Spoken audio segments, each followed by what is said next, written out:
네, 안녕하세요. 디베이트 강사 오미아입니다. 오늘은 반론 포지션에 대해서 잠시 나눠보겠습니다.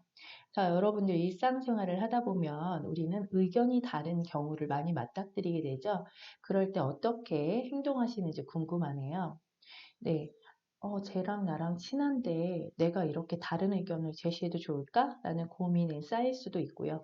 아니면, 이거는 절대 안 되는데? 하는 마음으로 발언하다 보면 감정이 상하기도 합니다. 본의 아니게 그래서 토론은 말싸움이라는 프레임까지 갖추곤 합니다.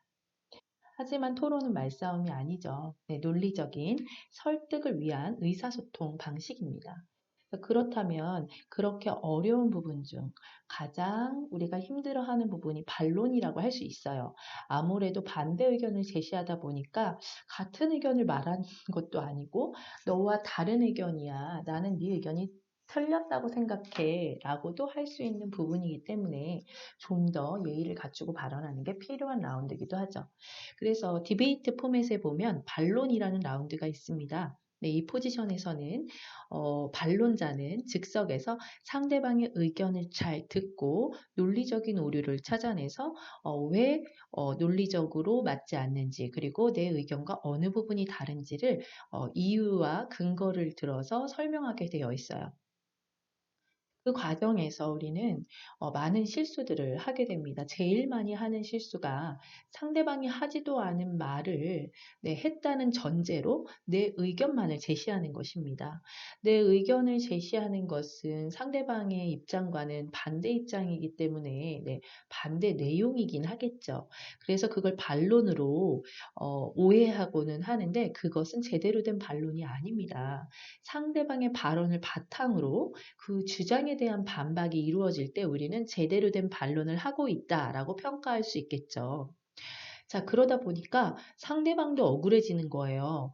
나는 그런 말을 하지도 않았고, 나는 그런 논지로 얘기한 게 아닌데, 상대방은 다른 전제로 나를 막 공격하는 거예요. 그런 느낌을 받게 되면 우린 일상에서도 화를 내지 않을 수는 없겠죠. 네, 그래서 우리는 디베이트 반론에서 가장 중요한 심사 기준으로 상대방의 의견을 바탕으로 반박하고 있는가를 평가하게 됩니다. 또한 예의가 중요하다고 그랬죠. 네, 아무래도 반대 의견을 스피치하다 보니까 공격적인 그런 내용들이 포함이 되어 있을 수 있습니다. 그렇기 때문에 더욱더 그 스피치할 때 톤이라든지 어조라든지 성량을 조금 조절할 수 있는 그런 훈련도 진행이 되어야 되고요. 그리고 스피치를 할 때 상대방에게 네, 의견 잘 들었습니다. 라는 등의 앞뒤에 우리 마무리 멘트에도 좀 신경 쓰도록 훈련을 하고 있습니다. 자, 그런 것들이 너무 형식적이 아니냐라고 또 제시하시는 분들이 있는데요. 자, 형식이라고 해서 그 중요도가 떨어지는 게 아닙니다. 특히나 토론일 경우에는 더욱더 그 형식에 좀 신경을 써줬으면 하는 게 개인적인 바람입니다. 그리고 저희 토론연구개발원에서의 심사 기준에서도 태도에 대한 점수가 많이 부여가 되고 있는 것이 이를 반증하고 있죠. 그래서 반론의 팁을 알려드리겠습니다. 첫 번째로는요, 네, 상대방의 의견을 한번 정리해 준다. 네, 잘 들었습니다. 상대방께서는 첫 번째로 이러이러한 주장을 하셨습니다. 라고 한번 내가 상대방의 말을 얼마나 잘 들었는지 요약을 해주는 게 필요합니다. 자, 2단계. 그 요약된 주장에서 나의 의견과 어느 부분이 다르고 그리고 어떤 부분이 논리적으로 오류가 있는지를 주되 이유와 근거를 충분히 들어서 설명해 줘야 합니다. 어, 대부분의 아이들이 또는 사람들이 실수하는 것이 뭐냐면 나는 반대예요. 그렇게 생각하지 않아요 해서 멈추는 경우가 있습니다. 그것은 왜 반대하는지, 왜 그 부분이 틀렸다고 생각하는지에 대한 근거가 제시되지 않고 있기 때문에 설득력이 떨어질 수밖에 없죠. 반대를 위한 반대를 한다라는 느낌을 줄 수도 있습니다.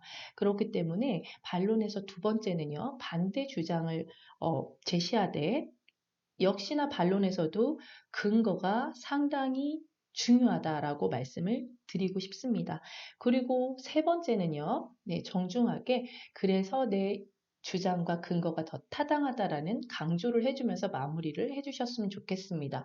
모든 글에 서론본론 결론이 있듯이 모든 스피치에도 네, 서론, 본론, 결론이 있다라고 생각하시면 좋을 거예요. 그래서 우리가 이러한 반론에 대한 연습을 꾸준히 진행할 때 우리가 일상 토론으로 나아갔을 때 싸움이라는 오명에서 벗어날 수 있지 않을까. 네, 여러분 생각해 보시겠어요? 네, 지금 학교에서 네, 교육 현장에서 많은 아이들이 이렇게 멋진 디베이트를 배우고 훈련하고 있다고 생각해 보십시오. 앞으로 우리 사회가 어떻게 변할지 우리 좀 기대가 되지 않나요? 네, 이 정보가 도움이 되셨으면 좋아요와 구독 부탁드립니다. 네, 교육 현장에서 힘쓰시는 디베이트 선생님들 많이 응원해 주시고요. 그리고 좋아요와 구독해 주시면 좀 더 좋은 내용으로 준비해서 찾아뵙겠습니다. 네, 오늘 하루 즐거운 하루 보내세요.